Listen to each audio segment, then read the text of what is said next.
الحمد لله رب العالمين. اللهم صل على محمد وعلى آل محمد كما صليت على إبراهيم وعلى آل إبراهيم. اللهم بارك على محمد وعلى آل محمد كما باركت على إبراهيم وعلى آل إبراهيم إنك حميد مجيد.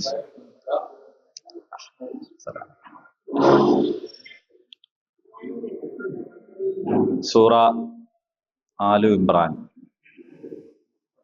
52 ആയത്തുകൾ കഴിഞ്ഞു. ഞങ്ങളെ കൂടെ ഉണ്ടാവില്ലേ ഇനി?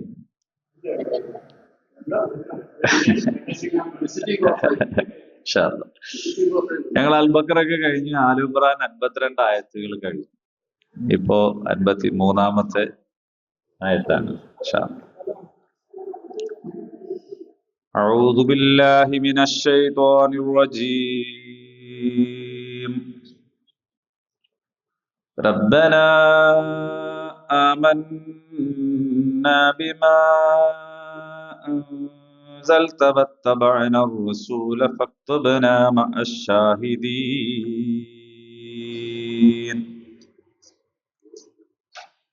ومكروا مكر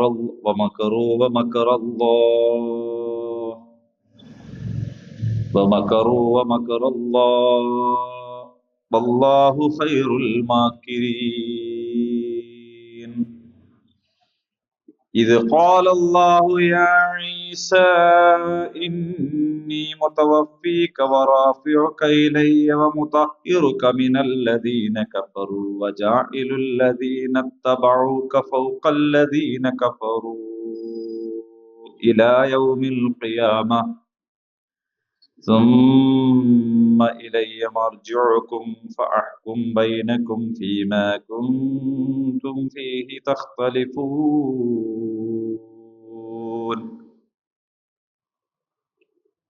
52-ാമത്തെ ആയത്തിൽ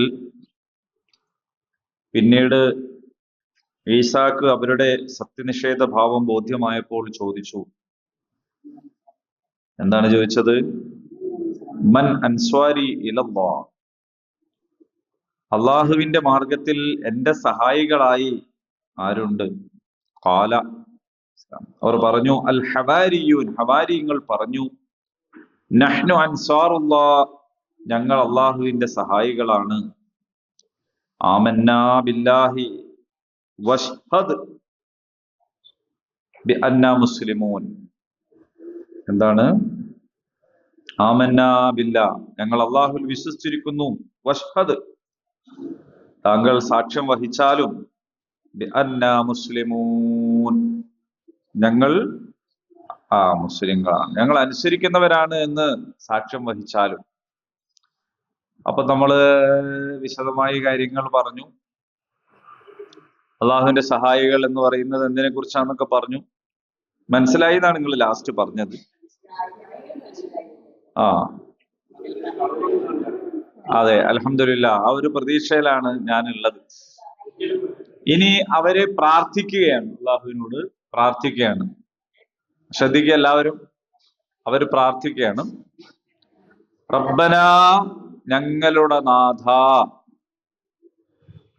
റബ്ബി, എന്റെ നാഥ, റബ്ബനാ, ഞങ്ങളുടെ നാഥ, ആമന്നാ, ഞങ്ങൾ വിശ്വസിച്ചിരിക്കുന്നു.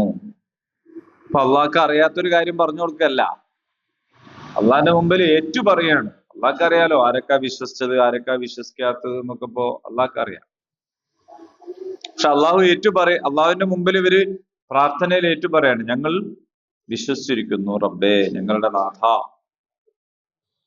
ബിമാ അൻസൽത, നീ ഇറക്കി തന്നതിൽ, അതായത് അള്ളാഹുവിന്റെ കിതാബിൽ വിശ്വസിച്ചിരിക്കും. പിന്നെയോ വത്തബഅന, ഞങ്ങൾ പിന്തുടരുകയും ചെയ്തിരിക്കുന്നു. റസൂൽ, റസൂലിനെ ഞങ്ങൾ പിന്തുടരുകയും ചെയ്തിരിക്കുന്നു.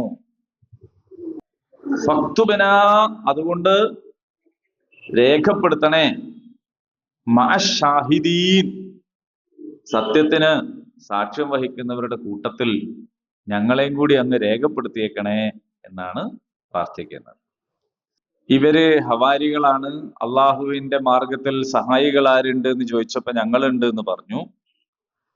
അങ്ങനെ ഞങ്ങൾ മുസ്ലിങ്ങളാണെന്ന് സാക്ഷ്യം വഹിക്കണമെന്ന് പറഞ്ഞു. അവര് വിശ്വാസികളാണ്. ഇങ്ങനെയൊക്കെയുള്ള ആളുകൾ അള്ളാഹിനോട് പറയാണ്, എന്ത്, നീ ഞങ്ങളെ ഷാഹിദീങ്ങളിൽ പെടുത്തണേ. അപ്പൊ എന്ന് പറഞ്ഞാൽ മുഅ്മിനായതിന് ശേഷവും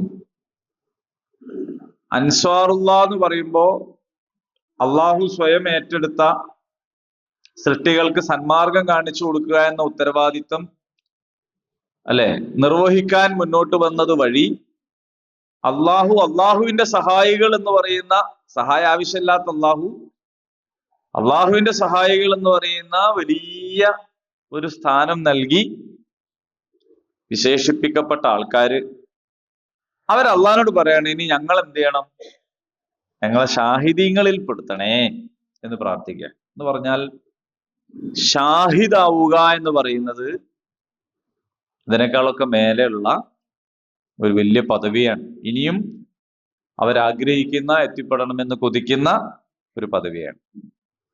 യാ അയ്യുഹൻ നബിയ്യു ഇന്നാ അർസൽനാക ഷാഹിദൻ വമുബശ്ശിറൻ വനദീറാ വദാഇയൻ ഇലല്ലാഹി ബിഇദ്നിഹി വസിറാജൻ മുനീറാ. അല്ലാഹു സൂറത്തുൽ അഹ്സാബിൽ നബിനെ വിളിച്ചിട്ട് പറയാണ്, അല്ലയോ നബിയെ, അങ്ങ് ഷാഹിദാണ് എന്ന് പറയാണ്. അങ്ങ് സന്തോഷവാർത്ത അറിയിക്കുന്നവനാണ്, മുന്നറിയിപ്പ് നൽകുന്നവനാണ്, അള്ളാഹുവിന്റെ മാർഗത്തിലേക്ക് അള്ളാഹുവിലേക്ക് ക്ഷണിക്കുന്നവനാണ്. വദാഇയൻ ഇലല്ലാഹ്, അള്ളാഹുവിലേക്ക് ക്ഷണിക്കും. ജാതി മതത്തിലേക്കൊന്നല്ല റസൂൽ ക്ഷണിച്ചത്. റസൂൽ ഒരു മതത്തിലേക്ക് ക്ഷണിച്ചിട്ടില്ലല്ലോ, ഒരു സമുദായത്തിലേക്ക് ക്ഷണിച്ചിട്ടില്ല. വദാഇയൻ ഇലല്ലാഹ്, ഹിന്ദുവിന്റെയും മുസ്ലിമിന്റെയും ക്രിസ്ത്യാനിയുടെയും മതമുള്ളവന്റെയും ഇല്ലാത്തവന്റെ ഒക്കെ പടച്ചവനാണ് അള്ളാഹ് എന്ന് പറയുന്നത്. അപ്പൊ ആ അള്ളാഹുവിലേക്കാണ് നബി സല്ലല്ലാഹു അലൈഹി വസല്ലം ക്ഷണിച്ചിട്ടുള്ളത്. അങ്ങനെ ക്ഷണിക്കുന്നവനാണെന്നൊക്കെ പറയുന്നതിന് മുന്നോടി ആദ്യം പറഞ്ഞത് എന്താണെന്ന് വെച്ചാൽ സാക്ഷിയാണ് എന്നാണ്, ഷാഹിദാവുക. ഇതേ കാര്യം നബിമാരോട് ഒക്കെ അള്ളാഹു പറഞ്ഞു. നബിമാരോട് മാത്രമല്ല പറഞ്ഞത്, നബിമാരെ പറഞ്ഞേക്കുന്ന പണി അവസാനിപ്പിച്ചിട്ട് മുഅ്മിനീങ്ങളോടും പറഞ്ഞു. എന്താ പറഞ്ഞത്? വജ്തബാകും വമാ ജഅല അലൈക്കും ഫിദ്ദീനി മിൻ ഹറജ് മില്ലത അബീക്കും ഇബ്രാഹിം ഹുവ സമ്മാകുമുൽ മുസ്ലിമീന മിൻ ഖബ്ലു വഫി ഹാദാ ലിയകൂനർ റസൂലു ഷഹീദൻ അലൈക്കും വതകൂനു ശുഹദാഅ അലന്നാസ്. റസൂൽ നിങ്ങൾക്ക് സാക്ഷിയായ പോലെ നിങ്ങൾ ജനങ്ങൾക്ക് സാക്ഷിയാവുക. റസൂൽ നിങ്ങൾക്ക് സാക്ഷിയായ പോലെ നിങ്ങൾ ജനങ്ങൾക്ക് സാക്ഷിയാവുക. ഇതിനാണ് നിങ്ങൾക്ക് മുസ്ലിം എന്ന് പേര് തന്നത്, ഇതിനാണ് നിങ്ങൾ തിരഞ്ഞെടുത്തത്. സൂറ ഹജ്ജിന്റെ അവസാനത്തെ ആയത്ത്. നിങ്ങൾക്ക് മുസ്ലിം എന്ന് പേര് തന്നത് നിങ്ങൾ മറ്റോലെക്കാട്ടിലും മുന്തിയ ആൾക്കാരാണെന്ന് ആരുടെയും മുന്നിൽ മേനി നടിക്കാനൊന്നുമല്ല. നിങ്ങളെ പ്രത്യേകം തെരഞ്ഞെടുത്തത് ഞങ്ങൾ തെരഞ്ഞെടുക്കപ്പെട്ടവരാണ് എന്ന് ഡമ്പ് പറയാനല്ല. എങ്ങനെയാണോ ദൈവദൂതൻ റസൂലുള്ളാഹ് നിങ്ങൾക്ക് സാക്ഷിയായത്, അതുപോലെ നിങ്ങൾ ജനങ്ങൾക്ക് സാക്ഷിയാകുന്നതിന് വേണ്ടിയാണ് എന്നർത്ഥം. അപ്പോൾ മുഅ്മിനീങ്ങളുടെ, മുസ്ലിമീങ്ങളുടെ ആഗ്രഹം, പ്രാർത്ഥന ഇവിടെ പറയാണ്, ഞങ്ങളെ സാക്ഷികളിൽ പെടുത്തണേ എന്ന് പറയാണ്. സാക്ഷി എന്ന് പറഞ്ഞാൽ എന്താണ്? ജീവിതം കൊണ്ട് സാക്ഷ്യം വഹിക്കുക എന്നതാണ്. എന്ന് പറഞ്ഞാൽ ഇപ്പൊ നമ്മള് ഒരാളുടെ ജീവിതം കൊണ്ട് ഇസ്ലാമിനെ കണ്ട പോലെ ആവണം. എന്തൊരു സുഖ പറയാൻ, പ്രത്യേകിച്ച് മൈക്കൊക്കെ ഉള്ളപ്പോ കുറച്ച് ഒച്ചത്ത് പറയാൻ പറ്റും. അതായത് ഒരാള് നമ്മളെ കണ്ടാല് ഇസ്ലാമിനെ സാക്ഷ്യം വഹിക്കും. കണ്ടാലെന്ന് പറഞ്ഞാൽ നമ്മളെ വസ്ത്രം കണ്ടാലെന്നല്ല, നമ്മളെ ജീവിതം കണ്ടാല്, നമ്മളെ ലൈഫാണ്. വസ്ത്രം കണ്ടാൽ എന്ന് പറഞ്ഞാൽ ഇപ്പോ ടെക്സ്റ്റൈൽസിന്റെ മുമ്പിലൊക്കെ നല്ല കോട്ടും ഒക്കെ ഇട്ടിട്ടുള്ള പ്രതിമകൾ ഉണ്ടാവും. എന്ത് രസാണ് വസ്ത്രം. നമ്മൾ അത് കണ്ടിട്ടാണ്. എൻ്റെ ഒരു ചങ്ങായിണ്ട്, മൂപ്പര് ഏത് പീടിയെ പോയാലും ആ തുണിയെ വാങ്ങുള്ളൂ. ഏത് തുണി? ആ ഡിസ്പ്ലേക്ക് വെച്ച്. അതിന് മൂപ്പര് ന്യായം എന്താ വെച്ചാൽ ഉള്ളതിൽ നല്ല നോക്കിയിട്ടാണല്ലോ ഒരു ഡിസ്പ്ലേക്ക് വെക്കുക.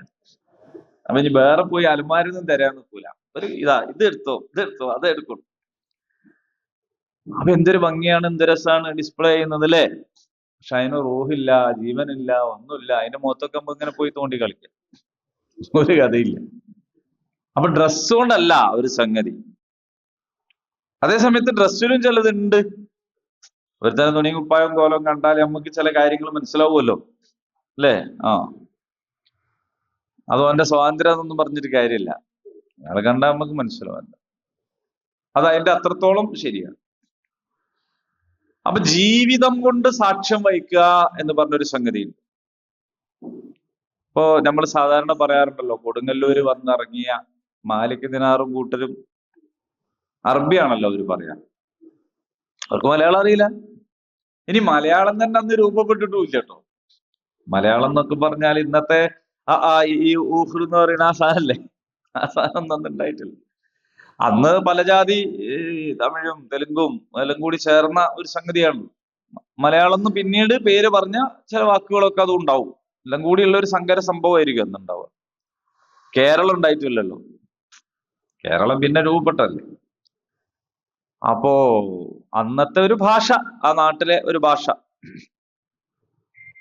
മലയാള മനോരമ 100 വർഷം മുമ്പ് പറഞ്ഞിട്ട് പ്രസിദ്ധീകരിക്കലില്ലേ, അത് തന്നെ നമുക്ക് തിരിയണില്ല. 100 കൊല്ലം മുമ്പുള്ള തന്നെ നമുക്ക് വായിച്ചു നോക്കി അതൊന്നും മനസ്സിലാവൂല. അപ്പൊ എന്താണ്, ഇത്രയും കാലം മുന്നേ എന്തോ ഒരു ഭാഷ. പക്ഷെ ഇവർക്ക് അതൊന്നും അറിഞ്ഞൂടട്ടോ. ഇവരുടെ ഭാഷ അറിയുള്ളൂ. പക്ഷെ ആദ്യം തന്നെ ഇവര് വന്നിട്ട് ഒരു ഭാഷാ ഇൻസ്റ്റിറ്റ്യൂട്ട് തുടങ്ങുകയല്ല ചെയ്ത്, ഓലിട്ട് ചേർന്നിട്ടുമില്ല, അങ്ങനത്തെ ഇൻസ്റ്റിറ്റ്യൂഷനും ഇല്ല. പക്ഷെ അവരെ ജീവിതം കണ്ടപ്പോൾ ആളുകൾ എന്ത് ചെയ്തു? ഇസ്ലാം സ്വീകരിച്ചു. അവർക്ക് അറിയുന്ന ഒരു ഭാഷയിലാണ് ഖുത്ബ നടത്തിയത്. അതുകൊണ്ടാണ് അന്ന് വല്ല അറബിയിൽ ഖുത്ബ ഓതിയത്. നമുക്ക് ആ ഭാഷ അറിയില്ലല്ലോ. പിന്നെ ഇപ്പൊ നമ്മൾ അത് കണ്ടിട്ട് മലയാളം തന്നെ അറിഞ്ഞുകൂടാത്ത നമ്മൾ അറബിയിൽ പറഞ്ഞാൽ മതി നമ്മളോടൊന്നും പറയാണ്. അറിയില്ല, അറബി അറിയില്ല. അപ്പോ ആ കാലത്ത് ഭാഷ പോലും അറിയാത്ത കൂട്ടരെങ്ങനെയാണ് ഈ സന്ദേശം ആളുകളിൽ എത്തിച്ചത്? അതിനാണ് സാക്ഷ്യം എന്ന് പറയാൻ, ജീവിത സാക്ഷ്യം. അത് വലിയൊരു സംഗതിയല്ലേ? ജീവിത സാക്ഷ്യം എന്ന് പറഞ്ഞ വലിയൊരു കാര്യമാണ്. എന്റെ ജീവിതമാണ് എന്റെ സന്ദേശം എന്ന് മഹാത്മാഗാന്ധി പറഞ്ഞു. അപ്പോ കഴിഞ്ഞ ദിവസം ഞാന് ഒരാളെ കാണാൻ പോയി. അയാള് വീട്ടിൽ വിശ്രമത്തിലാണ്. വളരെ ചെറുപ്പത്തിലേ തന്നെ എനിക്ക് പരിചയമുള്ള ഒരാളാണ്. പക്ഷെ അയാളിപ്പോ രംഗത്തൊന്നുമില്ല, വീട്ടിൽ ഇങ്ങനെ കഴിയാണ്. അപ്പൊ ഞാന് വഴി ചോദിച്ചറിഞ്ഞിങ്ങനെ പോവാണ്. അപ്പൊ അങ്ങനെ പോയി പിന്നെ നമ്മുടെ കണ്ണമ്പറമ്പ് ശ്മശാനത്തിന്റെ അപ്പുറത്ത് മൈനാം വളപ്പിന്റെ ആ ഭാഗത്താണ്. അവിടെയൊക്കെയുള്ള വഴിന്റെ പ്രത്യേകത എന്താ വെച്ചാൽ ഇങ്ങനെ ഇവിടെ അപ്പോ വഴി ചോദിച്ചപ്പോ അവിടുന്ന് ഒരു നല്ലൊരു മനുഷ്യൻ, അയാൾ പറയാണ് ഞാൻ കാണിച്ചു തരാം. സാധാരണ നമുക്ക് ഇങ്ങനെ ഇടത്തോട്ട് പോയി വലത്തോട്ട് പോയി എന്നൊക്കെ പറഞ്ഞാൽ മതിയല്ലോ. പക്ഷെ മൂപ്പര് നമ്മളെ വണ്ടിമ്മ കയറിയിട്ട് വരിക. ഭയങ്കര രസികനായ ഒരാളാണ്. അപ്പൊ അയാൾ വീട്ടിൽ തന്നെ എത്തിച്ചു. പിന്നെ നമുക്ക് ഒരു പ്രയാസം ഉണ്ടായില്ല. അപ്പൊ അതിനിടയ്ക്ക് അയാൾ പറയാണ് ഞാൻ മൂപ്പരെ സംഘടനയിൽപ്പെട്ട ആളല്ല കേട്ടോ. ഞാൻ പറഞ്ഞു അതിന് കുഴപ്പമില്ല, നിങ്ങൾ സംഘടനയും വഴിയായിട്ട് ബന്ധമല്ലല്ലോ. പക്ഷെ അത് പറഞ്ഞ എന്തിനാന്ന് എനിക്ക് പിന്നെ മനസ്സിലായി. അപ്പൊ എന്താന്ന് വെച്ചാൽ ഇരുന്ന് വർത്താനൊക്കെ പറഞ്ഞു. അദ്ദേഹം പറഞ്ഞു, എനിക്ക് ഇനി പ്രത്യേകിച്ച് ആഗ്രഹങ്ങളൊന്നും ദുനിയാവിനെ സംബന്ധിച്ചില്ല. നിങ്ങൾ എനിക്ക് വേണ്ടി പരലോകത്ത് വിജയിക്കാൻ പ്രാർത്ഥിക്കണം എന്ന്. അപ്പൊ ഈ മനുഷ്യൻ, അതായത് വഴികാട്ടിയായി വന്ന ആള് പറഞ്ഞു, നിങ്ങൾ എന്തിനാ ബേജാറാണ്, നിങ്ങൾ ഇങ്ങനെ നിന്നോടുത്താൽ മതി, നിങ്ങൾ ഇങ്ങനെ മലക്കുകൾ കൊണ്ടുപോയി സ്വർഗത്തിലായിക്കോളുക. അപ്പൊ മറ്റൊരാൾ പറഞ്ഞു, അല്ല അങ്ങനല്ല, നമ്മള് ചെയ്തതൊക്കെ അള്ളാഹ് കബൂലാക്കണ്ടേ. അപ്പൊ ഇയാള് പറയാണ്, ഞാൻ എന്റെ ചെറുപ്പത്തിൽ നിങ്ങളെ കാണുന്നുണ്ട്, ഇന്നേ വരെ നിങ്ങളൊരു മനുഷ്യനെ പ്രയാസപ്പെടുത്തുന്നതായിട്ട് ഒരാൾക്കും പറയാൻ കഴിയില്ല. മനസ്സിലായോ? നിങ്ങളെ ഒരു വാക്കുകൊണ്ട്, ഒരു എന്നുള്ളൊരു വാക്കുകൊണ്ട് പോലും ഒരാളെ നിങ്ങൾ പ്രയാസപ്പെടുത്തിയിട്ടില്ല. പിന്നെ അങ്ങനെയുള്ള നിങ്ങളെന്തോ അല്ല പ്രയാസപ്പെടുത്തുന്നു, നിങ്ങൾ ഇങ്ങനെ കൊണ്ടുപോയിക്കോളും. ഞാൻ വിചാരിക്കുകയാണ്, ആ നാട്ടിലുള്ളൊരു മനുഷ്യൻ, അയാളുടെ ഒരു സാക്ഷി പറയലാണ്.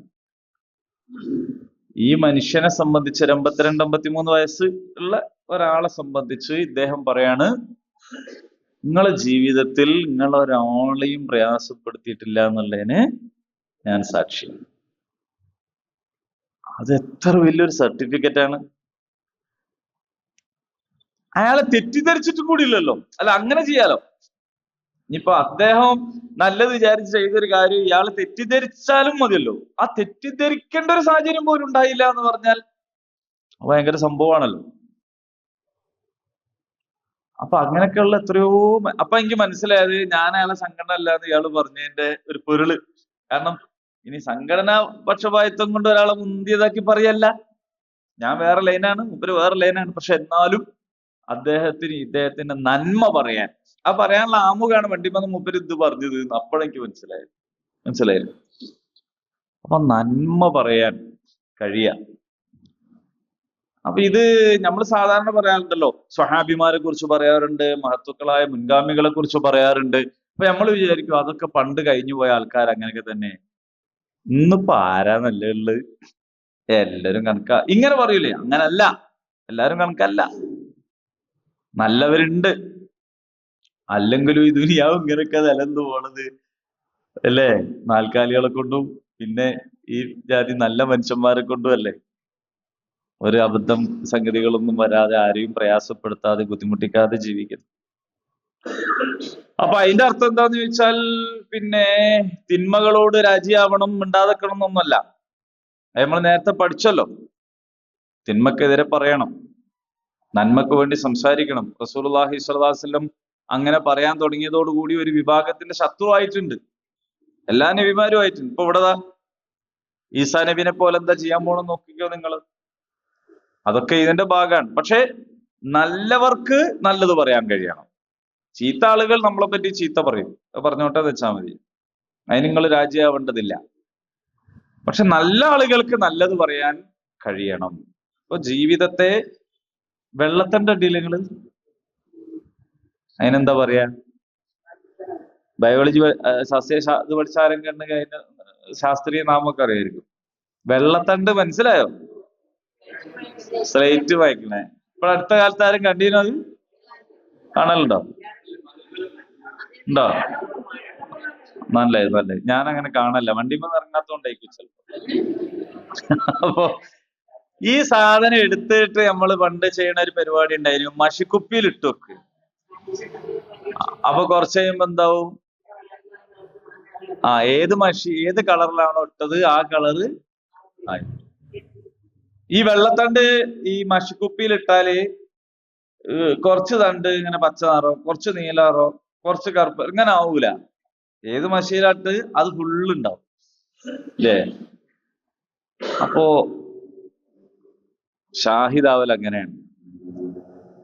നമ്മൾ എവിടെ മുറിച്ചു നോക്കിയാലും അവിടെ ഈ ലാ ഇലാഹ ഇല്ലല്ലാഹ് ഉണ്ടാവണം എന്നുള്ളതാണ്. ലാ ഇലാഹ ഇല്ലല്ലാഹ് ഇങ്ങനെ ഉണ്ടാവണം. അപ്പൊ നമ്മൾ എന്തിനു വേണ്ടി നിലകൊള്ളണം എന്ന് ചോദിച്ചാൽ ലാ ഇലാഹ ഇല്ലല്ലാഹ്ക്ക് വേണ്ടി നിലകൊള്ളണം. ചില ആൾക്കാർ ചോദിക്കലുണ്ട്, അപ്പൊ നിങ്ങൾക്ക് ഏറ്റവും വലിയ ഇതല്ലേ? അത് ചോദിക്കണതിന്റെ അർത്ഥം എന്താന്ന് വെച്ചാല് ഇതെന്താന്ന് അറിഞ്ഞുകൂടാത്തോണ്ടാണ്. ഒരാൾ ലാ ഇലാഹ ഇല്ലല്ലാഹ് പറഞ്ഞു കഴിഞ്ഞാൽ ആ ലാ ഇലാഹ ഇല്ലല്ലാഹിന്റെ അകത്ത് ഉണ്ട് നമ്മുടെ നാടിന്റെ എന്തൊക്കെ ആവശ്യമുണ്ട് അതൊക്കെ. ലാ ഇലാഹ ഇല്ലല്ലാഹ് എന്ന് പറഞ്ഞാൽ തന്നെ അർത്ഥം മനുഷ്യന്മാര് തുല്യരാണെന്നാണ്. ഇന്ന് ഇലാഹ അല്ലാഹ് മാത്രമേ ഉള്ളൂ, നിങ്ങൾ ആരും മുമ്പിലും തലമുമ്പിടരുതെന്നാണ്. നിങ്ങൾ ആരും മുമ്പിലും തലമുമ്പിടരുതെന്ന് പറഞ്ഞാൽ അതിന്റെ അർത്ഥം നിങ്ങൾ എല്ലാവരും തുല്യരാണെന്നാണ്. അതിനേക്കാൾ വലിയൊരു സമത്വ സന്ദേശമൊന്നും എവിടെയും ഇല്ല. ചിലരേക്കാൾ പ്രധാനം അല്ല എന്നാണ് പറഞ്ഞതിന്റെ അർത്ഥം. അല്ലേ? ഇത് ബംഗ്ലാദേശി എന്ന് ചോദിച്ചില്ലേ? ആ പറയുന്നതിന് മുമ്പ് തല്ല് കിട്ടി. ഇന്നലെ മെഞ്ഞാന്നൊക്കെ ഉള്ള വാർത്ത കണ്ടു നോക്കുമ്പോ നമുക്ക് തോന്നുന്നത് എന്താന്ന് വെച്ചാല്, ആ വാർത്ത കാണുമ്പോൾ തോന്നണം എന്താന്ന് വെച്ചാല് ബംഗ്ലാദേശ് ആണെ കൊല്ലാന്നാണ്. ബംഗ്ലാദേശാന്ന് വിചാരിച്ച് ഇന്ത്യക്കാരനെ കൊന്നു എന്നാണ്. ഇന്ത്യക്കാരനെ കൊന്നുകൊണ്ടാ പ്രശ്നം. അയാൾ ഇനി ബംഗ്ലാദേശ് ആണെങ്കിൽ കൊല്ലാൻ പറ്റുമെന്നുള്ള ആരും ചോദിക്കണില്ല. ആ അതെ, അതന്നെ. ഇനി നൊയഞ്ഞാറ്റുകാരനെ തച്ചല്ലല്ല, ഇനി ഒരുത്തൻ നൊയഞ്ഞ് കയറിയും വിചാരിക്കുക. ഒരുത്തൻ നമ്മളെ ശത്രു രാജ്യത്ത് നിന്ന് നൊയഞ്ഞു കയറി. അങ്ങനെയാണെങ്കിൽ ഒരു പൗരബോധമുള്ള ആളെന്താ ചെയ്യേണ്ടത്? അയാളെ പിടിച്ച് നിയമത്തിനെ ഏൽപ്പിച്ചു കൊടുക്കല്ലേ വേണ്ടേ? നമ്മളാരാണ് തച്ചുവല്ലേ അല്ലേ? ഒരാൾ പോക്കറ്റ് അടിച്ചു എന്ന് വിചാരിക്കുക, പോക്കറ്റ് അടിക്കാരനെ ഇരുത്തി കൈകാര്യം ചെയ്യാൻ നമ്മളാരാണ്? അപ്പൊ നമ്മളുടെ നിയമവ്യവസ്ഥയെ തന്നെ അംഗീകരിക്കുന്നില്ല. അത് യഥാർത്ഥ പൗരബോധമല്ല. പൗരന്മാർ ചെയ്യേണ്ടത് എന്താണ്? ഇവിടെയുള്ള ഒരു നിയമവ്യവസ്ഥയുണ്ട്, ആ നിയമവ്യവസ്ഥക്ക് നമ്മൾ ഏൽപ്പിച്ചു കൊടുക്കുകയാണ്. അല്ല ഓരോരുത്തർ പോലെ നിയമം നടപ്പിലാക്കിയാൽ പിന്നെ വല്ല കഥയുണ്ടോ അവിടെ? അപ്പൊ ഇനി ഇവര് ശരിക്കുള്ള ഒരു ബംഗ്ലാദേശി ആണെന്ന് വിചാരിക്കുക, ഇങ്ങനൊക്കെ അവിടെ വന്ന് ഓൻ അടിച്ചു കൊല്ലല. അപ്പോ ആളുകളെ പിന്നെ എന്നിട്ടോ തെറ്റിദ്ധരിച്ചതാണ്. അദ്ദേഹത്തിന്റെ പേരെന്താണ്? രാം നാരായൺ ഭയ്യാന്നോ അങ്ങനെ എന്തോ ആണ്. ബാബുരാജ് ഭഗവതി എന്ന് പറയുന്ന ആക്ടിവിസ്റ്റ് ഉണ്ട്. അദ്ദേഹം പറയാണ്, അദ്ദേഹം പിന്നെ മനുഷ്യനല്ല, മുസ്ലിമാണെന്ന് തെറ്റിദ്ധരിപ്പിക്കപ്പെട്ട മനുഷ്യനാണ്. അദ്ദേഹം ഇന്ത്യക്കാരനല്ല, ബംഗ്ലാദേശിയാണെന്ന് തെറ്റിദ്ധരിക്കപ്പെട്ട ഇന്ത്യക്കാരൻ. ഇങ്ങനെ ഒരു കാവ്യഭാഷയിൽ ബാബുരാജ് ഭഗവതി പറയും. എന്ന് പറഞ്ഞാൽ പിന്നെ ഇയാള് തെറ്റിദ്ധരിക്കപ്പെട്ട് കൊല്ലപ്പെടുകയാണ്. അപ്പൊ എന്ന് പറഞ്ഞാല് ആരും വലിയ ധൈര്യത്തിലൊന്നും നടക്കണ്ട, തെറ്റിദ്ധാരണ എപ്പോ വരാലോ. അങ്ങനെ ഞാൻ പറയണത്, ചില ആളുകൾ വിചാരിക്കണം ഞങ്ങൾ വളരെ സേഫാണ്, ഞങ്ങൾ സുരക്ഷിതരാണ് എന്ന് വിചാരിച്ചു. കാരണം ഇനിയിപ്പോ അഥവാ കൊല്ലപ്പെടാണ് പേരല്ലേ ഈ മാറിപ്പോയ എന്താ കാറ്റുക.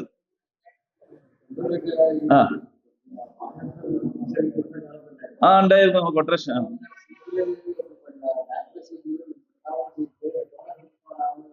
ആ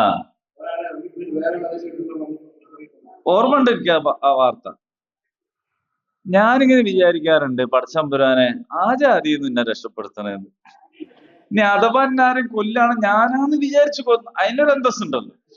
അങ്ങനല്ലേ നമ്മളിപ്പോ അതെ, ഒരു അന്തസ്സായ ഒരു അതായത് ഒരു നന്മക്ക് വേണ്ടി പണിയെടുക്കുമ്പോ കൊല്ലപ്പെടുക എന്നുള്ളത് രക്തസാക്ഷിത്വമാണ്. അതൊരു അന്തസ്സുള്ള സംഗതിയാണ്, അതിലൊരു യാതൊരു കുറവും മടിയില്ല. പക്ഷെ വേറെ ഏതോ ഒരുത്തനാണെന്ന് വിചാരിച്ചിട്ട് കൊന്നിട്ട് പിറ്റേത് അയ്യടാന്ന് പറഞ്ഞാലുണ്ടാകുന്ന ഒരു മാറിപ്പോയതാ സോറി അറിയാൻ പറ്റും. അല്ല മാറാമല്ലോ, മാറിയ കഥ പറയാൻ പോവാണ് ഇവിടെ. അപ്പോ ആളുകൾ അപ്പൊ ഇതിൽ നിന്ന് വേറൊരു കാര്യം കൂടി മനസ്സിലാകുന്നുണ്ട്. ഒരു നാട്ടിൽ ധ്രുവീകരണം ഉണ്ടായാൽ, കലാപമുണ്ടായാൽ, അരക്ഷിതത്വം ഉണ്ടായാൽ, അരാജകത്വം ഉണ്ടായാൽ ഒരു കൂട്ടർ മാത്രം രക്ഷപ്പെടൂല. കാരണം എന്താണ്? പിന്നെ മൊത്തം നിയമലംഘനായിരിക്കും, മൊത്തം അരാജകത്തായിരിക്കും, മൊത്തം അരക്ഷിതത്വമായിരിക്കും. ആരെയും എന്തും ചെയ്യുന്ന സാഹചര്യം ഉണ്ടാകും. അങ്ങനെ ഉണ്ടാകുമ്പോ നമുക്കങ്ങനെ അലുവ മുറിക്കണാര് കൃത്യമായിട്ട് ഇങ്ങനെ മുറിച്ചു വെക്കാനൊന്നും കഴിയൂല, അങ്ങോട്ടും കൂടെ ആവും. അപ്പൊ അതുകൊണ്ട് നാട്ടിൽ സ്വൈര്യവും സമാധാനവും നിലനിർത്താൻ ആവശ്യമായത് ചെയ്യാനുള്ള ബാധ്യത എല്ലാവർക്കും ഉള്ളതാണ്. എല്ലാവരും അത് ഏറ്റെടുക്കണം. തിരിച്ചു വരിക.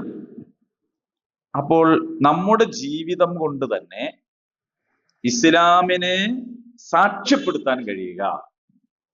ഇസ്ലാം എന്ന് പറഞ്ഞാൽ, വീണ്ടും ഞാൻ പറയുന്നു, നമ്മൾ ഏറ്റവും വലിയൊരു പരിമിതി നമ്മൾ ഈ മാപ്പിള സമുദായം എന്നാണ് ഇസ്ലാം എന്ന് പറയുമ്പോൾ കാണുന്നത്. നമ്മൾ അള്ളാഹ് എന്ന് പറയുമ്പോൾ കാണുന്നത് മാപ്പിളാർ ഒരു പഠിച്ചവനെന്നാണ്. അതുകൊണ്ട് ഉണ്ടാവുന്ന കുറെ പരിമിതി നമുക്കുണ്ട്. യഥാർത്ഥത്തിൽ നമ്മൾ ആർക്ക് വേണ്ടിയാണ് ശബ്ദിക്കുന്നത് എന്ന് ചോദിച്ചാൽ യഥാർത്ഥമായ പഠിച്ചവനാണ്. യഥാർത്ഥമായ പഠിച്ചവൻ എന്ന് പറയുമ്പോൾ ഇവിടെയുള്ള എല്ലാ നാനാജാതി മതസ്ഥരെയും പഠിച്ചവനാണ്.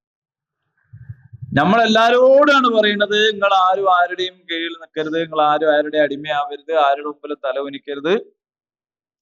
സാക്ഷാൽ അള്ളാഹിന്റെ മുമ്പിലായിരിക്കും എന്ന് പറഞ്ഞാൽ സാക്ഷാൽ പഠിച്ചവന്റെ മുമ്പിലായിരിക്കും. മുസ്ലിങ്ങള് അള്ളാഹ്നല്ല. അപ്പൊ അങ്ങനെ മനസ്സിലാക്കുമ്പോഴാണ് നമുക്ക് യഥാർത്ഥത്തില് നമ്മൾ എന്താ പറയണതെന്ന് മനസ്സിലാവും. അപ്പൊ നമ്മൾ ജീവിതം സാക്ഷ്യം വഹിക്കേണ്ടത് എന്തിനാന്ന് ചോദിച്ചാൽ, മുഴുവൻ മനുഷ്യരെയും ഒന്നായി കാണുന്ന, ജാതീയതയില്ലാത്ത, പക്ഷപാതിത്വമില്ലാത്ത, ആരും ആരേക്കാളും മുന്തിയവരോ താഴ്ന്നവരോ ഒന്നും ആവാത്ത, എല്ലാവർക്കും അവകാശങ്ങൾ ലഭിക്കുന്ന ആ ഒരു സമത്വത്തിന്റെ ലോകം ഉണ്ടാക്കാനായിരിക്കണം. ഹവാരികളായ ആളുകൾ അള്ളാഹുവിന്റെ സഹായം, ഞങ്ങൾ അള്ളാഹുവിന്റെ സഹായികളായിരിക്കുന്നുവെന്നും എന്ന് പറഞ്ഞിട്ടുള്ള ആളുകൾ പോലും പ്രാർത്ഥിക്കുന്നത് ഞങ്ങളെ ഷാഹിദുകളിൽ പെടുത്തണേ എന്നാണ്. നബി സല്ലല്ലാഹു അലൈഹി വസല്ലം അവസാനം ചോദിച്ചല്ലേ, ഹൽ ബല്ലഗ്തു, ഞാൻ നിങ്ങൾക്ക് എത്തിച്ചു തന്നോ? അപ്പൊ എല്ലാരും പറഞ്ഞു ബല ഷഹിദിന, അതെ ഞങ്ങൾ അതിന് സാക്ഷികളാണ്. അപ്പോൾ നബി എന്ത് പറഞ്ഞു? ഫൽ യുബല്ലിഗു ഷാഹിദു മിൻകുമുൽ ഗായിബ, ശരി അങ്ങനെയാണെങ്കിൽ നിങ്ങൾ ഷാഹിദാവണം. അപ്പൊ ഇനി നബി വരാനില്ല.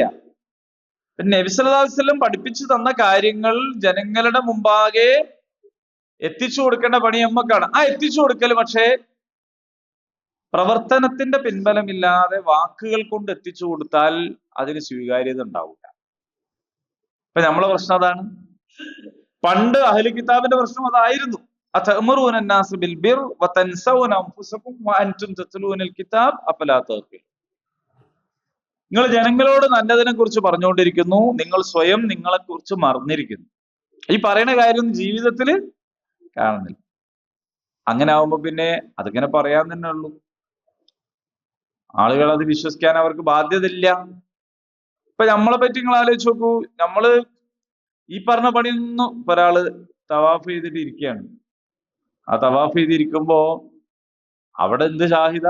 പ്രത്യേകിച്ച് ഒരു പണിയില്ല. അവിടെ വരുന്നവരൊക്കെ തവാഫ് ചെയ്യുമ്പോൾ വരുന്നവർ, നിസ്കരിക്കാൻ വരുന്നവര്, നമ്മൾ അതിന്റെ ഇടയിൽ ഇരിക്കുമ്പോ നമുക്ക് എന്താ ചെയ്യാനുള്ളത്?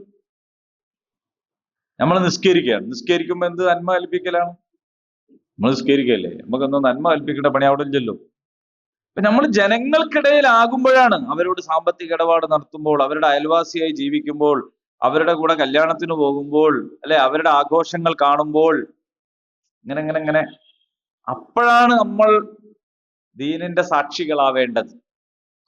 അപ്പൊ ദീനിന്റെ സാക്ഷികളായി നമ്മൾ പോകുമ്പോ അവിടെ ആളുകൾക്ക് അതിൻ്റെതായ സുഗന്ധം അനുഭവപ്പെടും. നമ്മളൊരു സദസ്സിലേക്ക് കയറി വരുമ്പോ അല്ലാഹ് കുടുങ്ങിയല്ലോ എന്നൊരാൾ വിചാരിക്കുന്നുണ്ടെങ്കിൽ അതിന്റെ അർത്ഥം നമ്മൾ ഒന്നുകൂടി ഷേപ്പ് ചെയ്യാനുണ്ട് എന്നാണ്.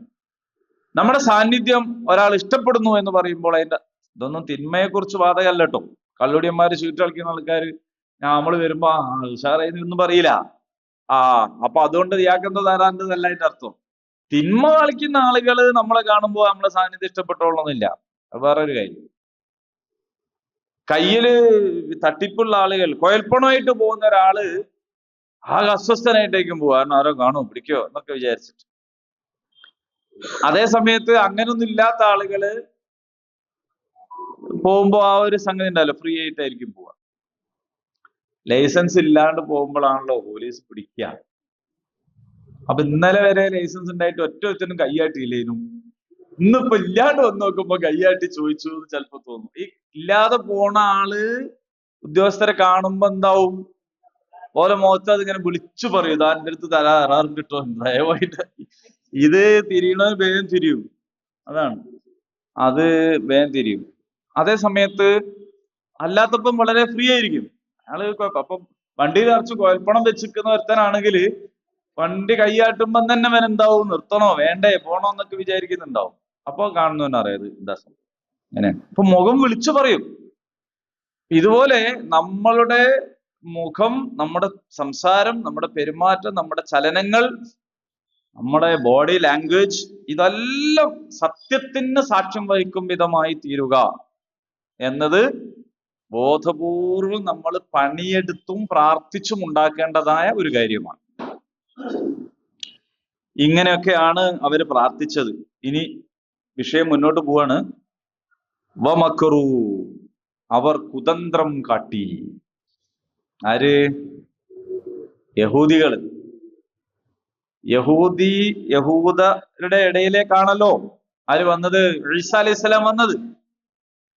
ഈസാ അലൈഹിസ്സലാം എപ്പോഴാണ് നിങ്ങൾ അള്ളാഹുവിന്റെ എന്നെ സഹായിക്കണം അള്ളാഹിന്റെ മാർഗത്തിൽ എന്ന് പറഞ്ഞത്? നിഷേധം പ്രകടമായപ്പോഴാണ്.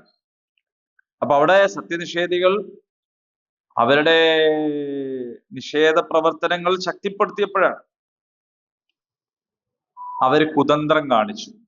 കാരണം ഈസാ നബി ഇങ്ങനെ മുന്നോട്ട് പോയാല് ഞങ്ങളുടെ ഈ തിന്മകൾ നടക്കൂല എന്നവർക്ക് മനസ്സിലായി.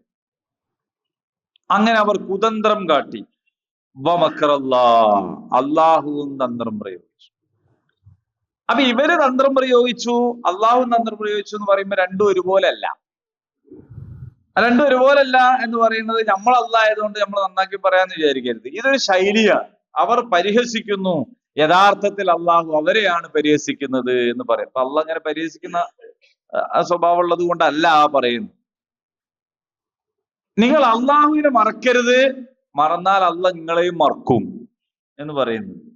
അള്ളാഹ്ക്ക് മറവിയുണ്ടോ? ഇല്ല.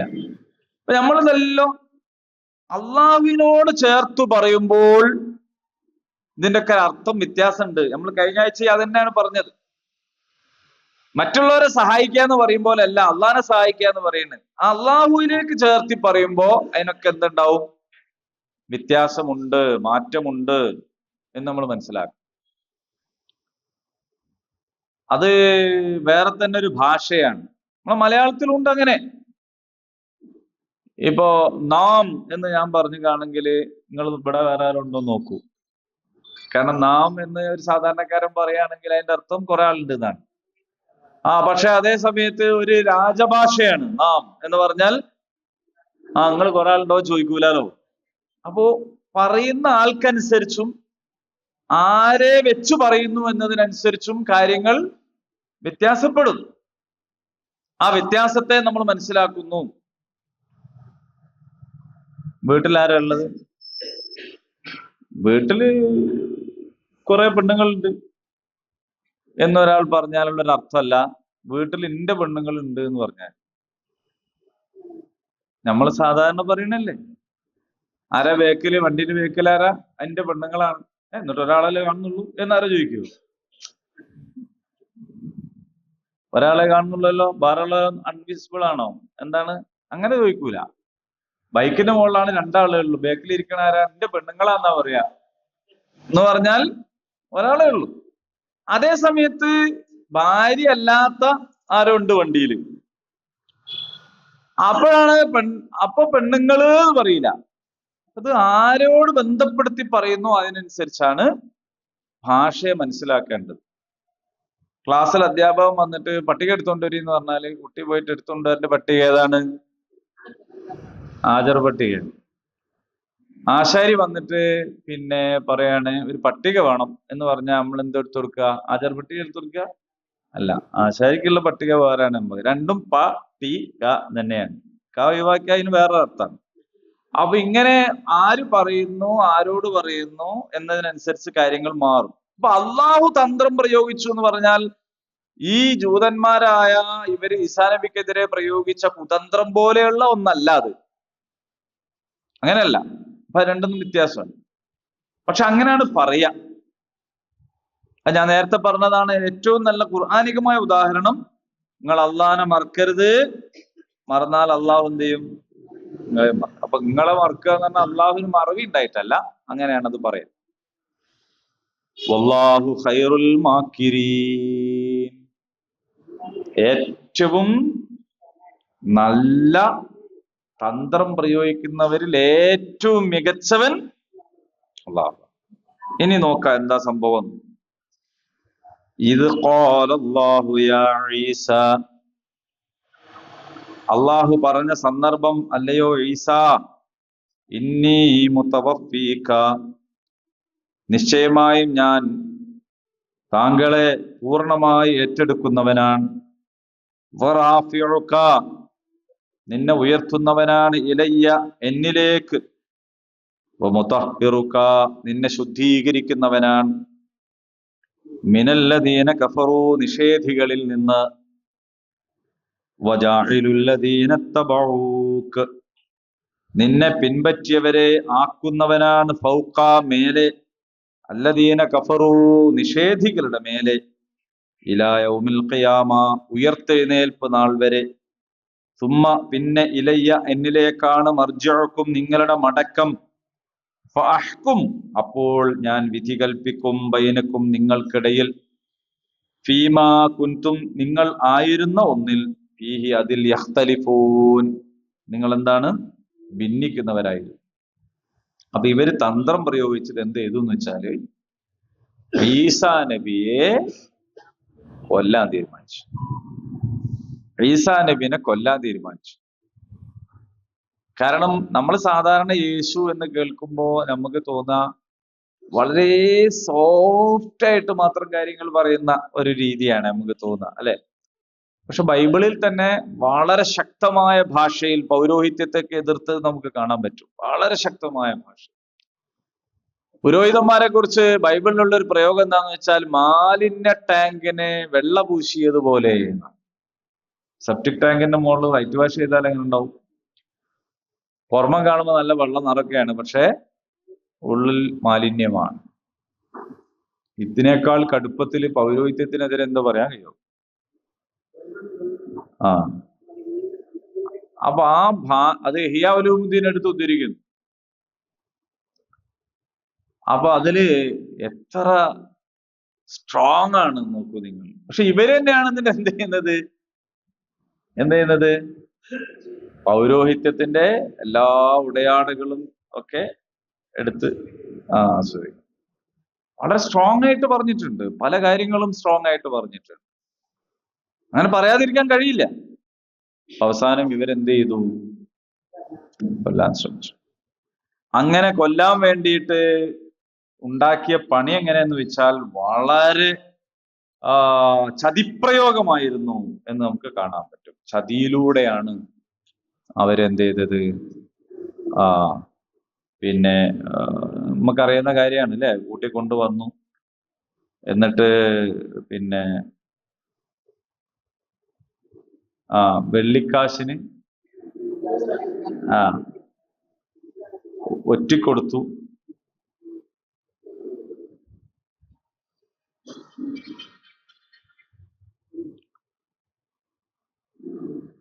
പക്ഷെ അവര് ഈ കുതന്ത്രം പയറ്റിയിട്ട് കുരിശ് തറക്കാനാണ് വിചാരിച്ചത്. കുരിശിൽ തറക്കാന്നൊക്കെ പറയുമ്പോ നമുക്ക് പണ്ടാണെങ്കിൽ തോന്നേനും പിന്നെ അങ്ങനെ ഇപ്പൊ ജീവനോട് കൂടിയിട്ട് അങ്ങനെയൊക്കെ ചെയ്യാൻ കഴിയുമെന്നില്ലേ? പക്ഷെ നമ്മള് പുതിയ അനുഭവങ്ങൾ നമ്മൾ കാണിക്കുന്ന അങ്ങനെയൊക്കെ ചെയ്യാൻ കഴിയുന്നതാണ്, ആളുകളെ അടിച്ചടിച്ചടിച്ച് കൊല്ലുന്ന ഒരു കാലത്ത്. അപ്പൊ എന്താന്ന് വെച്ചാല് പിന്നെ കുരിശിൽ തറച്ച്, ജീവനോടെ കുരിശിൽ തറച്ച് കൊല്ലാനാണ് വിചാരിച്ചത്. പക്ഷെ അള്ളാഹു പറയാണ് മക്കർ അള്ളാഹു എന്ത് ചെയ്തു? അള്ളാഹു തന്ത്രം പ്രയോഗിച്ചു. തന്ത്രം പ്രയോഗിച്ചിട്ട് എന്ത് ചെയ്തു എന്ന് വെച്ചാൽ ഈ കുരിശും വഹിച്ചു പോകുന്നത് വേറെ ആളാണ്. കുരിശും വഹിച്ചു പോകുന്നത് വേറെ ആളാണ്. അവർക്ക് ആളെ മാറിപ്പോയി. അവർക്ക് ആളെ മാറി. ഖുറാൻ വേറെ സ്ഥലത്ത് പറയുന്നുണ്ട് ശുബ്ബിഹരും വമാ ഖതലൂഹു വമാ സ്വലബൂഹു വലാകിൻ, അവര് കൊന്നിട്ടുമില്ല, അവര് ക്രൂശിച്ചിട്ടുമില്ല, അവരെന്താക്കിയതാണ്? സാദൃശ്യം തോന്നി, അവർ കൺഫ്യൂഷൻ ആയി പോയി എന്നാണ് പറയുന്നത്. അവര് കൊന്നിട്ടുമില്ല, അവര് പിന്നെ കുരിശിൽ തറച്ചിട്ടുമില്ല എന്നാണ്. അപ്പൊ അത് അള്ളാഹു അവരോട് കാണിച്ചിട്ടുള്ള എന്താണ്? ഒരു തന്ത്രമായിരുന്നു. അങ്ങനെ ഇവര് വിചാരിച്ചു ഞങ്ങള് വിചാരിച്ച പോലെ തന്നെ നമ്മൾ എന്താക്കിയിട്ടുണ്ട്, തറച്ചു എന്ന് വിചാരിച്ചതാണ്. യഥാർത്ഥത്തില് തറച്ചിട്ടില്ല, കൊന്നിട്ടില്ല. അപ്പൊ അള്ളാഹു താല ഈസാ നബിനോട് പറയാണ് എന്താണ് ചെയ്യാൻ പോണത് എന്ന് പറയാണ്. അതാണ് ഈ ആയത്തിൽ അള്ളാഹു പറയുന്നത്. എന്താണ് ചെയ്യാൻ പോണത്? മുതവഫീഖ്, നിന്നെ പൂർണ്ണമായി ഞാനിങ്ങ് ഏറ്റെടുക്കുകയാണ്. വറാഫിഖ്, നിന്നെ ഉയർത്തുകയാണ്. ഇലയ്യ, എന്നിലേക്ക്. ഈ സത്യനിഷേധികളുടെ വഞ്ചനയിൽ നിന്നും ചതിയിൽ നിന്നും ഈ പരിപാടിയിൽ നിന്നും ഒക്കെ നിന്നെ എന്ത് ചെയ്യാണ്? ശുദ്ധീകരിക്കുകയാണ് എന്ന് പറയാം. അപ്പോ അള്ളാഹു ഈസാ നബി എന്ത് ചെയ്തു? അങ്ങ് ഉയർത്തി. ചില ആൾക്കാർ ചോദിക്കും അതെങ്ങനെ ഉയർത്തുക എന്ന് ചോദിക്കുക. ഈസാ നബി എങ്ങനെ ജനിച്ച്? അതിലും വലിയൊരു സംഗതിയാണോ? അപ്പൊ അങ്ങനെ ഉയർത്തുക എന്നൊക്കെ പറഞ്ഞാൽ അതിപ്പോ എങ്ങനെ എന്ന് ചോദിക്കുന്ന ആൾക്കാർ, നമ്മൾ സാധാരണ നമ്മളെങ്ങനെയാ ഓരോ സാധാരണക്കാരനും എങ്ങനെയാ മരിക്കണത്? ഒരാൾ മരിച്ചു, എന്താ സംഭവിക്കുന്നത്? മരിച്ചു പറഞ്ഞാൽ എന്താ സംഭവിക്കണേ? റൂഹ് പോയി. ബാക്കി അവിടെ എന്താ ഉള്ളത്? മൃതദേഹം. നമ്മൾ സാധാരണ ഭൗതികന്മാര് പോലും പറയാറുണ്ട്, പിന്നെ ഇന്ന ആളുടെ ഭൗതിക ശരീരം ഇത്രാം തീയതി മറാടുന്ന. ഇപ്പൊ ശ്രീനിവാസൻ മരണപ്പെട്ടു, അദ്ദേഹത്തിന്റെ ഭൗതിക ശരീരം നാളെ കാലത്ത് 10 മണിക്ക് അടക്കം ചെയ്യും, ഇങ്ങനെയുള്ള പറയാം. അപ്പൊ ഭൗതിക ശരീരം എന്ന് പറഞ്ഞാൽ അപ്പൊ വേറെന്തോ ഒരു സാധനം ഉണ്ട് എന്ന് അതിൽ തന്നെ പറയുന്നുണ്ട്. ഈ ഭൗതിക ശരീരം അഥവാ മയ്യത്ത് അകത്തുനിന്നെടുത്ത് പുറത്തേക്ക് കിടത്തണം എന്ന് വിചാരിക്കുക, എന്തെങ്കിലും പ്രയാസമുണ്ടോ?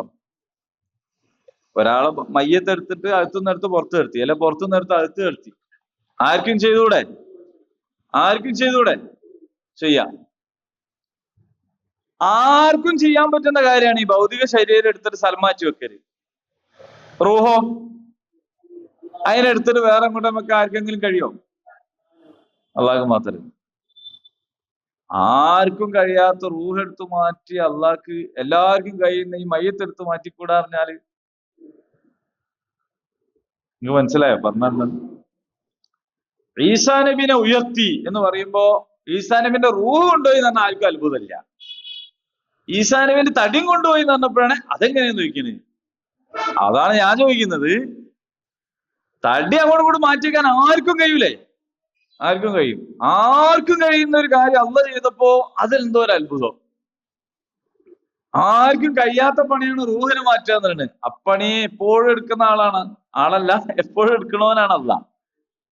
അപ്പൊ റൂഹിനെ കൊണ്ടുപോയ അള്ളാഹ്ക്ക് ഈ തടിയും കൊണ്ടുപോയി എന്ന് പറയുമ്പോ അതിലിപ്പോ എന്താ അത്ര പെരുത്ത്? അതിൽ അവിശ്വസനീയതന്റെ പ്രശ്നമല്ല.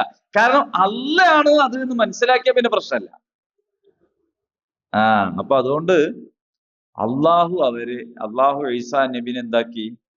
അങ്ങ് ഉയർത്തി. അത് അള്ളാഹു പറയുന്നു ഞാൻ ഉയർത്തി എന്ന് പറഞ്ഞാൽ ഉയർത്തി. അതന്നെ കുൻ എന്ന് പറഞ്ഞിട്ട് അള്ളാഹു പറയുന്നുണ്ടല്ലോ ഫയക്കുൻ, അപ്പോഴതങ്ങാവൂ. അപ്പോ എന്താണ്? അള്ളാഹു എന്താണോ ഉദ്ദേശിക്കുന്നത് അതങ്ങ് ചെയ്യും. ഞാൻ കഴിഞ്ഞ ദിവസം കുൻ ഫയക്കുൻ പറഞ്ഞതിന്റെ ഉദാഹരണം ഞാൻ പറഞ്ഞു. അപ്പോ കഴിഞ്ഞ ദിവസം കുറ്റ്യാടി ചെന്നപ്പോ അവിടുത്തെ ഒരാള് പിന്നെ പള്ളിന്റെ മുതല് തട്ടിപ്പെടുത്തി, കൈവശപ്പെടുത്തി. അയാളോട് ഇവര് സംസാരിച്ചു എന്നാണ്. പള്ളിന്റെ മുതലല്ലേ, അങ്ങനെ തൊടാൻ പാടുണ്ടല്ല. ഇയാള് പറഞ്ഞാല് പള്ളിൻ്റെതല്ലേ ഞാൻ എടുത്തിട്ടുള്ളൂ, അള്ളാഹ്ക്ക് കുൻ പറഞ്ഞാ പയ്യക്കുൻ ഉണ്ടാവും. വേറെ ഏതെങ്കിലും ഒരാളുടെ ആണെങ്കിൽ അയാൾ അധ്വാനിച്ച് കഷ്ടപ്പെട്ട് ഉണ്ടാക്കണം. ഞാൻ അള്ളാന്റെ മുതലല്ലേ കട്ടിട്ടുള്ളൂ എന്ന് ഇയാള് പറഞ്ഞു. അപ്പൊ ഇതെല്ലാം അയാള് പഠിച്ചു വെച്ചിരിക്കുന്നു. ഇതിനു വേണ്ടിയിട്ട്. മനസ്സിലായോ? കുൻ ഫയക്കുൻ അയാൾ പഠിച്ചു വെച്ചാണ്. പക്ഷെ അയാൾ പഠിച്ചത് എന്തിനു വേണ്ടിയിട്ടാണ്? കക്കാൻ വേണ്ടിയിട്ടാണ്. അപ്പൊ അതുകൊണ്ടാണ് ഞാൻ എപ്പോഴും പ്രാർത്ഥിക്കണം, നിങ്ങൾ ശ്രദ്ധിച്ചിട്ടുണ്ടാവും, ഉപകാരപ്രദമായ വിജ്ഞാനം വർദ്ധിപ്പിച്ചു തരണമെന്നാണ്. ഇതേപോലെ ഏതോ ഒരു ഖുറാൻ ക്ലാസ് നയിക്കുമല്ലോ, അയാളും കുൻ ഫയക്കുൻ പഠിച്ച്, എന്നിട്ട് അയാൾക്ക് അത് പ്രയോജനപ്പെട്ടിരുന്നില്ല. കക്കുമ്പോ അള്ളാന്റെ അല്ലേ കട്ടിട്ടുള്ളൂ, അള്ളാഹ്ക്ക് കുൻ പറഞ്ഞാൽ പോലെ ഇഷ്ടം പോലെ ഉണ്ടാവുമല്ലോ, ഞാന് വേറുള്ളവന്റെ കെട്ടിട്ടില്ലല്ലോ എന്ന് പറഞ്ഞു അവിടെ. അപ്പൊ നിങ്ങൾ ആലോചിച്ചു അതിന്റെ ഒരു അവസ്ഥ എത്രത്തോളം. അപ്പൊ അങ്ങനെ ആയിപ്പോയത് കേട്ടോ. നമ്മളെ അറിവേ ഉപകാരത്തിനാവണം, അല്ലാണ്ട് ഈ ജാതി നരകം ഇങ്ങനെ പൈസ കൊടുത്ത് വാങ്ങണതിന് വേണ്ടി ആയത് എന്ന് പറയാം. അള്ളാഹു കാത്ത് രക്ഷിക്കട്ടെ. അപ്പൊ അള്ളാഹു തടിയോടെ ഈസാ നബീനെ എന്ത് ചെയ്തിട്ടുണ്ട്? ഉയർത്തിയിട്ടുണ്ട്. എങ്ങനെ? നമ്മക്ക് അറിഞ്ഞൂടാ, നമ്മക്കെല്ലോ അറിയില്ലല്ലോ. ഈസാ നബിന്റെ അതന്നെ അള്ളാഹു പിന്നെ നബിമാർക്ക് പലതരം മുഅ്ജിസത്തുകൾ കൊടുത്തിട്ടുണ്ട്. ഈസാ നബിന്റെ ജനനം തന്നെ അങ്ങനെ ആയിരുന്നു, പിതാവില്ലാതെയാണ്. ഈസാ നബിയുടെ തിരിച്ചുപോക്കും അങ്ങനെയാണ് എന്ന് കണ്ടാൽ മതി. ഈസാ നബി അതുകൊണ്ടാണ് പാണ്ഡരോഗികളെ സുഖപ്പെടുത്തിയത്. ഈസാ നബി അങ്ങനെയാണ് മരിച്ചവരെ ജീവിപ്പിച്ചത്. പക്ഷെ ഈസാ നബി ഒരിക്കലും അവകാശപ്പെട്ടിട്ടില്ല എന്ത്, ഞാൻ പടച്ചോനാണ്, പടച്ചോന്റെ മോനാണ് എന്നൊന്നും പറഞ്ഞിട്ടില്ല. ഞാൻ അള്ളാഹുവിന്റെ അടിമയാണ്, ഇതിനില്ല അള്ളാഹിന്റെ അനുമതി പ്രകാരവും സമ്മതപ്രകാരവും കൽപ്പന പ്രകാരമാണ് ഞാനിതൊക്കെ ചെയ്യുന്നത് എന്നാണ് പറഞ്ഞത്. അപ്പൊ ഇങ്ങനെയൊക്കെ ആകുമ്പോഴും അള്ളാഹുവിലേക്ക് ഉയർത്തി കൊണ്ടുപോയി എന്ന് പറഞ്ഞതിന് ശേഷം പിന്നെ പറയുന്നത് ഫഅഹ്കും ബൈനക്കും, ഞാൻ നിങ്ങൾക്കിടയിൽ വിധി തീർപ്പ് കൽപ്പിക്കും, നിങ്ങൾ എന്താണോ ഭിന്നിച്ചത് ആ കാര്യത്തിൽ എന്നാണ്. അതെ, അത് ബിബ്ലിക്കൽ ആയിട്ടുള്ളൊരു വായനയാണ്. ആ അത് ബൈബിൾ പറയുന്ന ഒരു രീതിയാണ്. അങ്ങനെ രണ്ടാമത് അതാ, കാരണം അവരുടെ ഒരു വാദം തന്നെ എന്താന്ന് ചോദിച്ചാല്, പിന്നെ മനുഷ്യൻ പാപികളായി ജനിക്കുന്നു, ആ പാപത്തെ ഏറ്റെടുക്കാൻ ദൈവം ദൈവപുത്രനെ പറഞ്ഞയച്ചിരിക്കുന്നു, ദൈവപുത്രൻ കുരിശുമരണം വഹിച്ചുകൊണ്ട് പാപികളുടെ പാപങ്ങളെല്ലാം ഏറ്റെടുത്തു. അപ്പൊ ഇനി മനുഷ്യനാകെ ചെയ്യേണ്ട ഒരു കാര്യമുള്ളൂ, മാമോദിസ മുങ്ങുക. അങ്ങനെ വന്നാൽ യേശു പാപങ്ങൾ ഏറ്റെടുത്തവരുടെ ലിസ്റ്റിലേക്ക് ആര് കയറും? ഈ മാമോദിസ മുങ്ങിയ ആളുകൾ എല്ലാവരും കയറും. അതോടുകൂടി അവരുടെ പാപം എന്താവും? പൊറുക്കപ്പെടും. പിന്നെ നിങ്ങൾക്ക് ഒന്നാം ലോകമഹായുദ്ധം നടത്തിയാൽ എന്താ, രണ്ടാം ലോകമഹായുദ്ധം നടത്തിയാൽ എന്താ, പിന്നെ നിങ്ങൾക്ക് ഇറാഖിൽ 5 ലക്ഷം കുട്ടികളെ കൊന്നാൽ എന്താ, അഫ്ഗാനിൽ കാർപ്പറ്റ് ബോംബ് ഇട്ടാൽ എന്താ, നിങ്ങളെല്ലാ പാപവും എന്താവും? ആള് കൊണ്ടുപോയിട്ടുണ്ട്. മനസ്സിലായില്ലേ? അപ്പോ ഒരു സമൂഹത്തിൽ എന്തുകൊണ്ടാണ് ഈ വിഭാഗത്തിൽ ഇത്ര ക്രൂരന്മാരായ ആളുകൾ ഉണ്ടായത് എന്ന് ചോദിച്ചാൽ വളരെ കൃത്യമാണ്, അവരുടെ ജീവിത കാഴ്ചപ്പാടാണ്.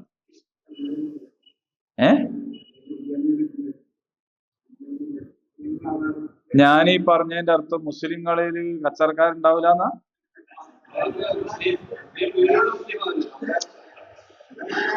ചോദ്യം, മോമാലിക്കാന്റെ ദീനില് അങ്ങനെ ഉണ്ടോ?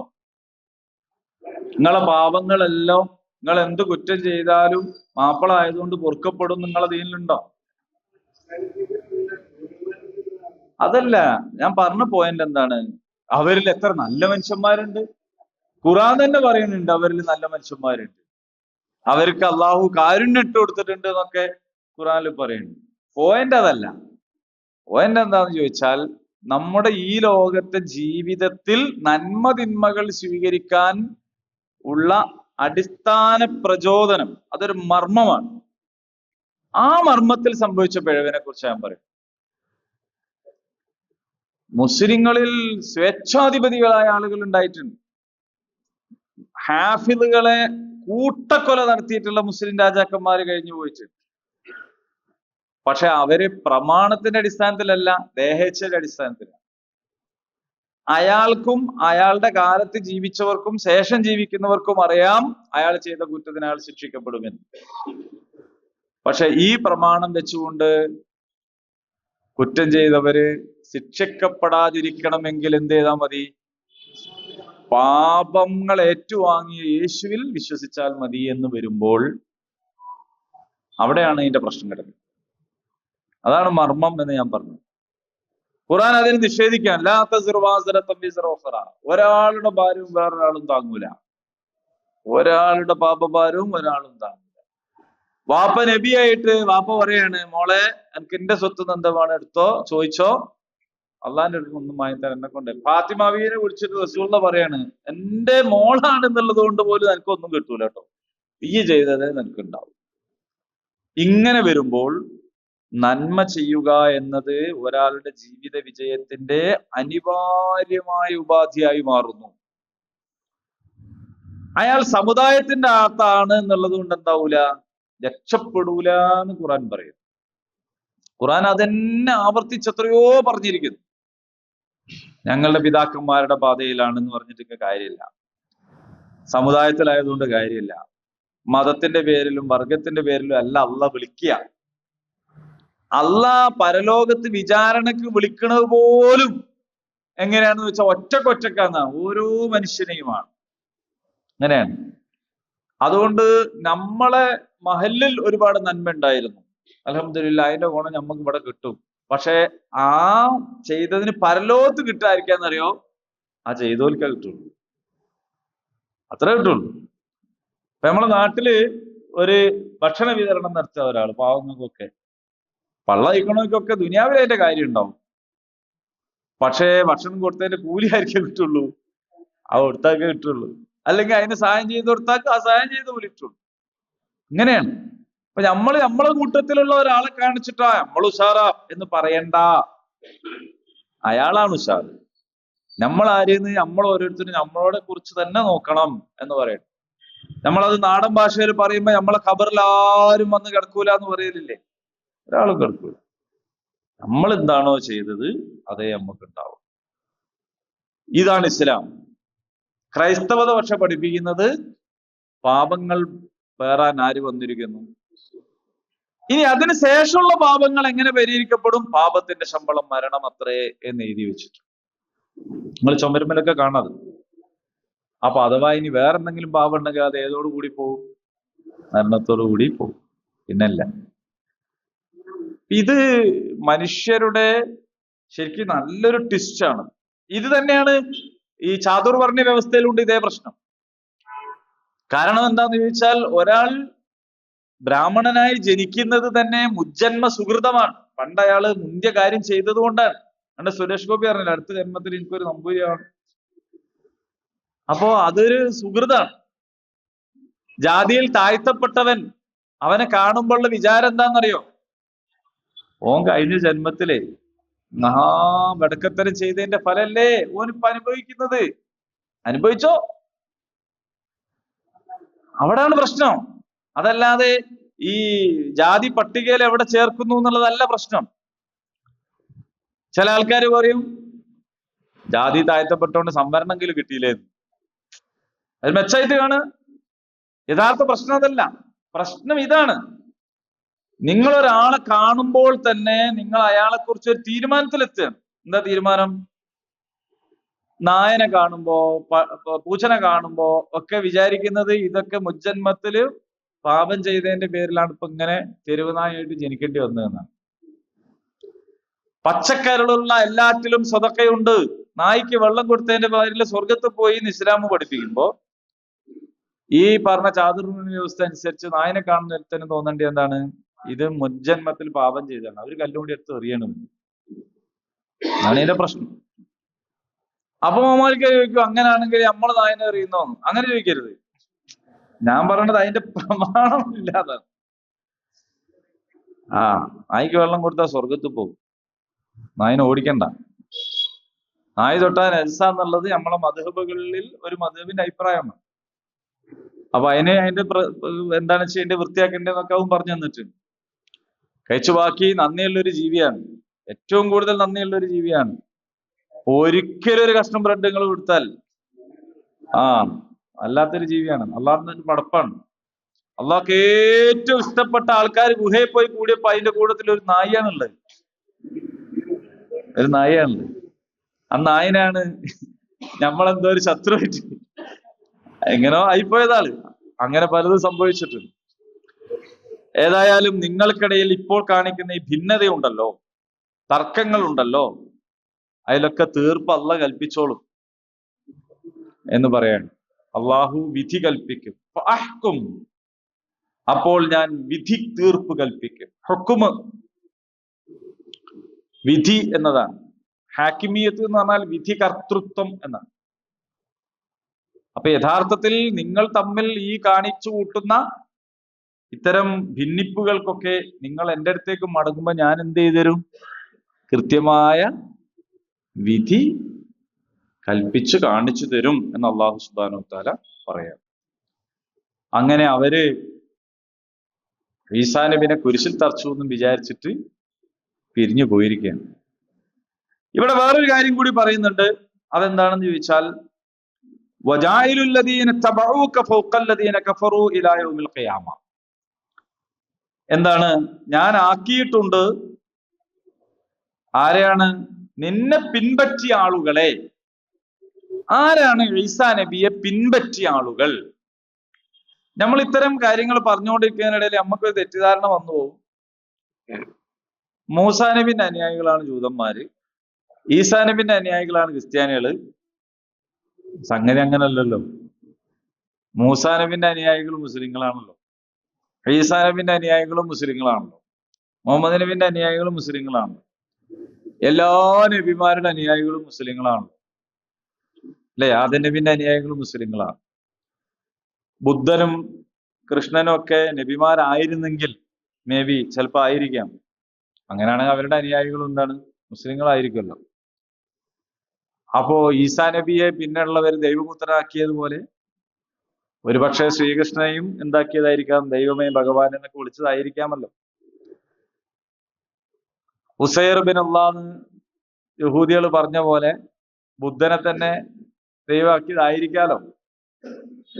നമ്മളെ ഈ അടുത്ത കാലത്ത് ജീവിച്ച ജാതി ചോദിക്കരുത് എന്ന് പറഞ്ഞ ശ്രീനാരായണ ഗുരുവിനെ വരെ ആള് വിളിച്ച് പ്രാർത്ഥിക്കും.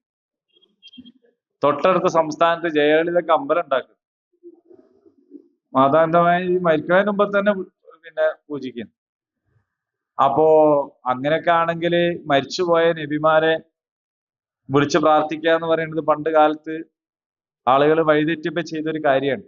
വിഗ്രഹം ഉണ്ടാക്കുന്നതിനെതിരെ പണിയെടുത്ത് ഇബ്രാഹിം നബിന്റെ പേരിൽ ഒരു വിഗ്രഹം ഉണ്ടാക്കി വെച്ച ടീമാണ്. മനസ്സിലായല്ലേ? അപ്പോ പക്ഷെ യഥാർത്ഥത്തിലുള്ള അനുയായികൾ ആര്? അവര് വിശ്വാസം. അപ്പൊ ഖിയാമം വരെ സത്യനിഷേധികളുടെ മേൽ സ്ഥാനം നൽകുന്നു എന്ന് പറഞ്ഞാൽ ഈസാ നബിയുടെ യഥാർത്ഥ അനുയായികൾ അവർ തന്നെയാണ്. മൂസാ നബിയുടെയും യഥാർത്ഥ അനുയായികൾ അവർ തന്നെയാണ്. മുഹമ്മദ് നബിയുടെയും യഥാർത്ഥ അനുയായികൾ എന്ന് പറയുന്നത് നല്ലോണം മനസ്സിലായിക്കോളി. ഒരാൾ ഇസ്രയേൽ സമൂഹത്തിൽ അംഗമായി എന്നതുകൊണ്ട് നന്നാവൂല എന്നാണ് ഖുർആൻ അങ്ങനെ വീണ്ടും വീണ്ടും വീണ്ടും പറയണതെങ്കിൽ അതിന്റെ അർത്ഥം നിങ്ങൾ മാപ്പിളാരായതുകൊണ്ട് മാത്രം പ്രത്യേകിച്ച് ഒരു കാര്യമില്ല എന്നാണ്. ഒരു സമുദായത്തിൽ പെട്ടു എന്നുള്ളത് കൊണ്ട് രക്ഷപ്പെടുകയാണെങ്കിൽ ഇത്രയും നബിമാര് വന്ന് ഇസ്രായേൽ സമൂഹത്തിൽ പെട്ടു രക്ഷപ്പെടണ്ടേ? രക്ഷപ്പെട്ടിട്ടുണ്ട്. ആരാണ്? അവരെല്ലാം സൽക്കർമ്മം ചെയ്തവർ. അതുപോലെ ഈ മാപ്പിള സമുദായം രക്ഷപ്പെടണമെങ്കിൽ എന്ത് വേണം? ഈ പറഞ്ഞ സാക്ഷ്യം നിർവഹിക്കണം. ആ സാക്ഷ്യം നിർവഹിച്ചു കഴിഞ്ഞാൽ മാത്രമേ രക്ഷപ്പെടുള്ളൂ എന്ന സന്ദേശമാണ് ഇതുവഴി അള്ളാഹു സുബ്ഹാനഹു വ തആല നൽകുന്നത്. അത്തരം നല്ല സാക്ഷികളിൽ അള്ളാഹു നമ്മെ എല്ലാവരെയും ഉൾപ്പെടുത്തി അനുഗ്രഹിക്കുമാറാകട്ടെ. അല്ലാഹുമ്മ റബ്ബന ആതിന ഫിദ്ദുനിയ ഹസന വഫിൽ ആഖിറതി ഹസനത വഖിന അദാബന്നാർ. ആമീൻ. അൽഹംദുലില്ലാഹി റബ്ബിൽ ആലമീൻ.